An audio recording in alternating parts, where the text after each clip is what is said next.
আসসালামু আলাইকুম। আশা করছি সবাই ভালো আছেন। তো এই যে দেখতে পাচ্ছেন এটা হচ্ছে আমার মরিচ ক্ষেত। তো এটা দেশি জাতের মরিচ। তো এটা একটু আগে লাগানো। তো যার কারণে হচ্ছে গাছ একটু বড় হয়েছে। আর বড় হয়েছে তার মানে হচ্ছে গাছও অনেক মানে ফুলে গেছে। তো তাপমাত্রা বেশি ছিল তখন।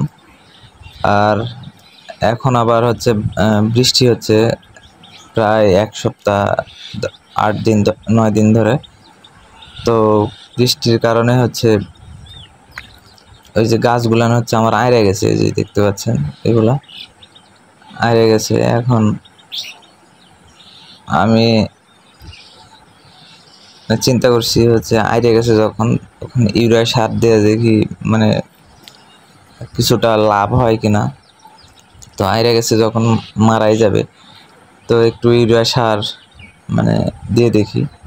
তো প্রায় গাছে হচ্ছে এগুলো ফুল আসছে, মানে জ্বালাও আসছে। তো এইদিকে অর্ধেকটা ভালো আর অর্ধেকটা হচ্ছে এরকমভাবে আইড়ে গেছে। মধ্যে মধ্যে এগুলো হচ্ছে একটু কমা গাছ, তারপরে হচ্ছে আইড়ে গেছে, ছোট হয়ে আছে গাছগুলো দেখতে পাচ্ছেন। তো ভিতরে মানে অনেক কাদা, পানি যেহেতু বের হয়ে যায়, তারপরেও হচ্ছে বৃষ্টি থামছে না। তো মানে মুষলধারে বৃষ্টি হচ্ছে, তার কারণে হচ্ছে ভিতরে কাদা কাদা একবারে। তো এই যে দেখতে পাচ্ছেন পানি জমে আছে একটু একটু। তো এই যে গাছ বেশিরভাগই ফুলে গেছে। এখন যে কটা ভালো আছে ওই কটা যদি ভালো থাকতো তাও কিছু পয়সা পাওয়া যেত, কারণ মরিচের দাম একটু বেশি। তো কি আর করার, ফুললে তার কিছু করার নাই। তো গাছগুলা এইগুলা হচ্ছে একটু বড় হয়েছে। আর যেগুলো হচ্ছে আমার চাচারের জমি, তো ওইগুলো হচ্ছে লাগাইছে কিছুদিন হলো।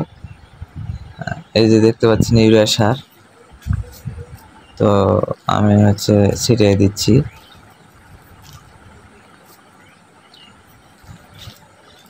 তো দেখা যাক কি হয় ছিটানোর পরে। আর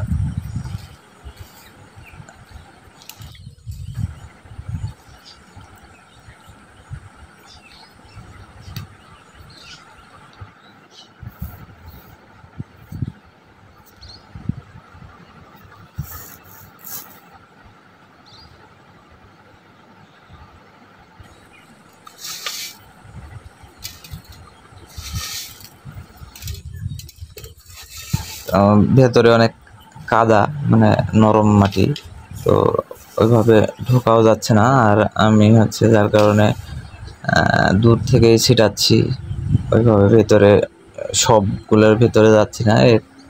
মানে ভেতরে ড্রেনের ভেতরে একবার গেলেই হচ্ছে হয়ে যাচ্ছে সবগুলো দেয়া, মানে উপরে উপরে ছিটে দিচ্ছি। তো আমার সার দেওয়া কমপ্লিট। তো মাটি আছে অল্প, তো 2 কাঠা মাটি এখানে। তো এই যে দেখতে পাচ্ছেন আমার সার দেওয়া হয়ে গেছে।